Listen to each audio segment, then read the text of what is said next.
As we convene the Committee on Organization and Law, we have one information item to deal with today. A statement will be shared with the committee by the University of Georgia students regarding the board's policy on admission of students to USG institutions who are lawfully present in the United States.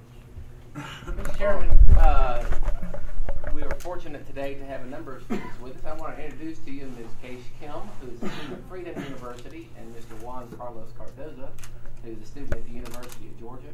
I also want to recognize, Allie, tell me your last name. McCullen. She's who is delightful. She is a recent graduate of the University of Georgia and has helped us organize this.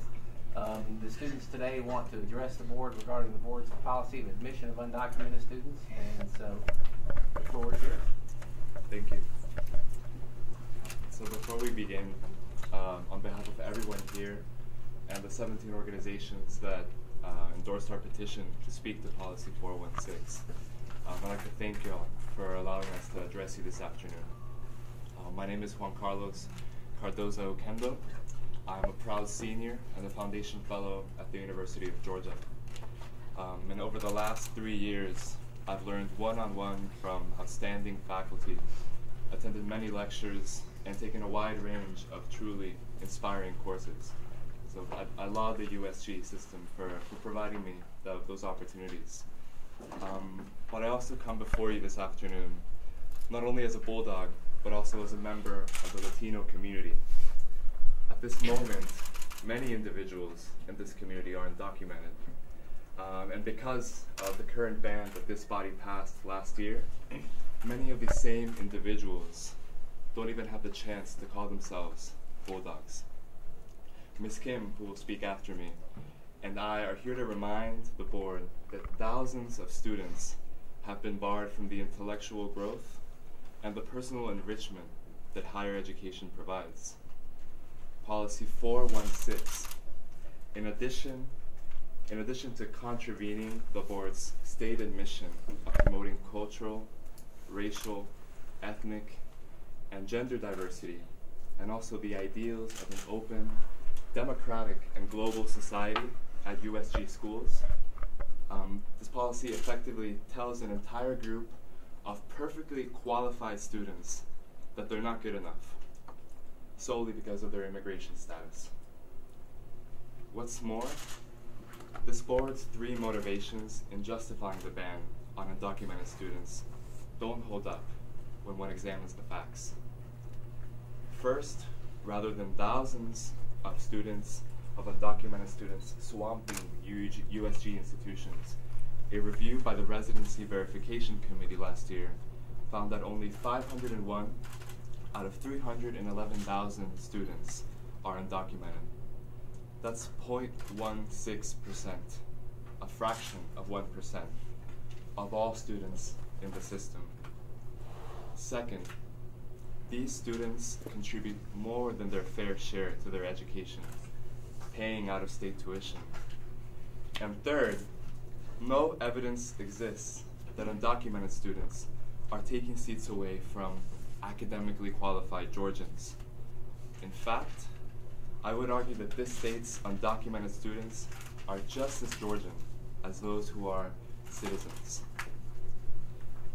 I believe in a system where everyone, regardless of immigration status, is given the opportunity to an education, especially if they are talented and qualified and have proven themselves in high school. I would expect that you members of the board do too. Policy 416 does not make economic sense either. It drives talented students away from our state, hurting the board's mission of preparing a dynamic, high-skilled workforce that will propel the state and the nation's economy into the global future.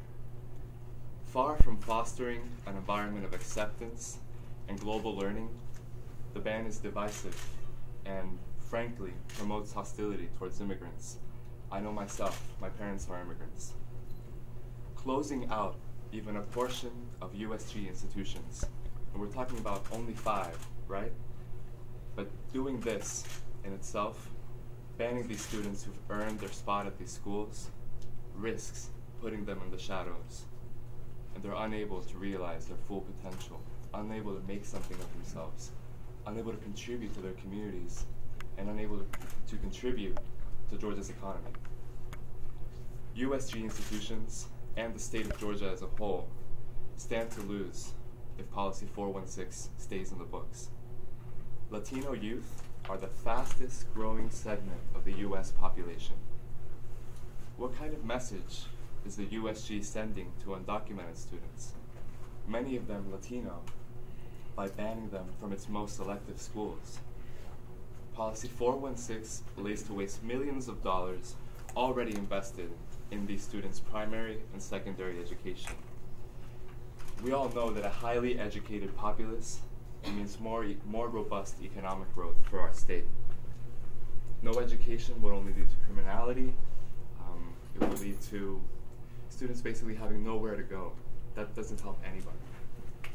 The ban on undocumented students will only hurt economic growth. So again, I ask, what kind of statement has the board made with this policy? Along with South Carolina, Policy 416 makes Georgia the only other state in the United States to formally ban undocumented students from any of its institutions of higher education. I, and we as a coalition, believe that the policy is a dangerous step in a dangerous direction of exclusion and xenophobia, going against this state's principles of fairness and everyone's equal shot at success. And I ask you, more broadly and more importantly, what will be the legacy of this body? Do you want it to be one of upholding the right of all people in the pursuit of happiness and equal opportunity, or one marked by the institution of a new era of segregation? I strongly urge this committee to bring our concerns to the attention of the board at large, and strongly urge the board to rescind Policy 416 immediately. Thanks very much for your time. I'd also like to comment on the U's that many of us are wearing. It's a scarlet U, a scarlet letter representing the stigmatization and the fact that this policy is excluding, is shutting out a whole group of students, a whole group of talented students who are ready to follow their dreams. Thanks.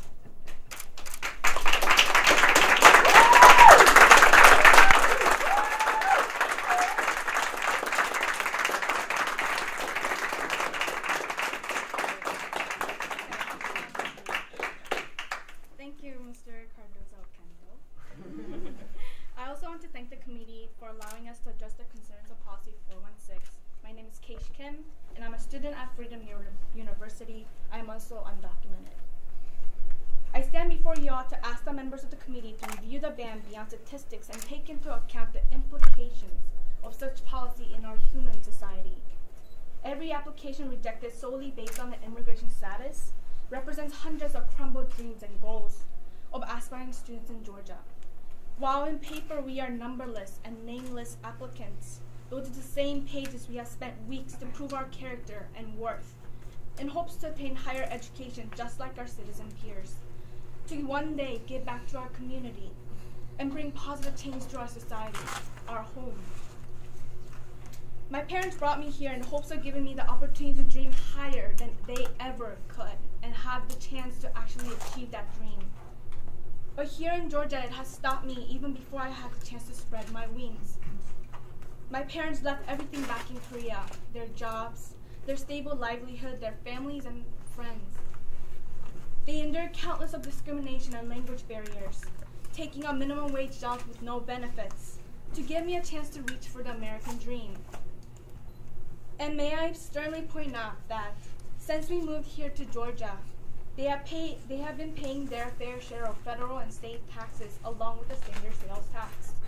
And yet I was required to pay out-of-state tuition and disqualify for the Hope Scholarship, not because of my academic requirements, but of the fact that I don't have a 9-digit social security number.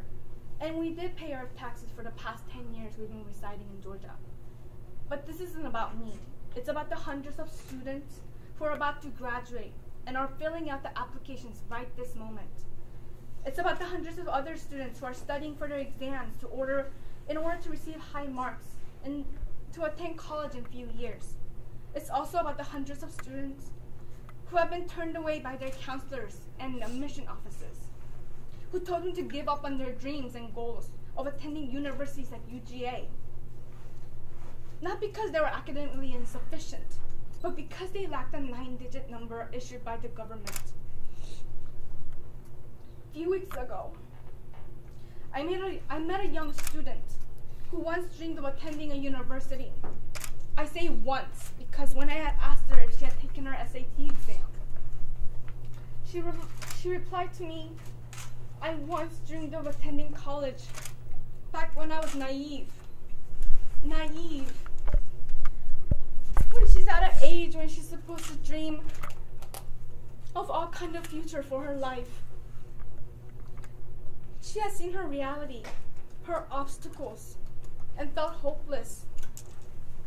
Have you seen the eyes of a young woman who is hungry for knowledge, who craves desperately to attend college but has lost hope and given up, who considered her dream of attaining higher education too high and naive? I have, and it is the most heartbreaking moment, and I could not even dare to cry in front of her eyes. This reality hits transfer students as well, and universities outside the 5 stated current institutions. The ambiguous diction of the policy opens interpretation for other public institutions in Georgia. At a pressed economic period with changed Hope scholarship policies and limited budget with smaller classes, the first students to be rejected by the admission offices will be qualified undocumented students. Policy 416 has a caustic riffling effect that cannot be portrayed through the numbers and researches. You cannot count the broken dreams and hopes of students who had given up, seeing that even if they give their best, they do not have the chance to attend the top universities in Georgia. And this is even after understanding the fact that we have to pay out-of-state tuition. At least before such policy, we were able to set a goal to say we want to attend schools like UGA, Georgia Tech, GCSU, GSU, hoping that if we studied hard enough, if we worked hard enough, that maybe we will be able to receive enough private scholarships to afford and attend such schools. But now, even that glimmer of hope has been taken away. 2 applicants you have turned away for the class of 11 represents unspoken, invisible youth in Georgia. The number 2 is falsely interpreted. We urge this committee to bring our concerns to the attention of the board at large, to reconsider and rescind policy 416, before we break the young wings of another set of brilliant graduates and halt their flight in pursuing their dreams.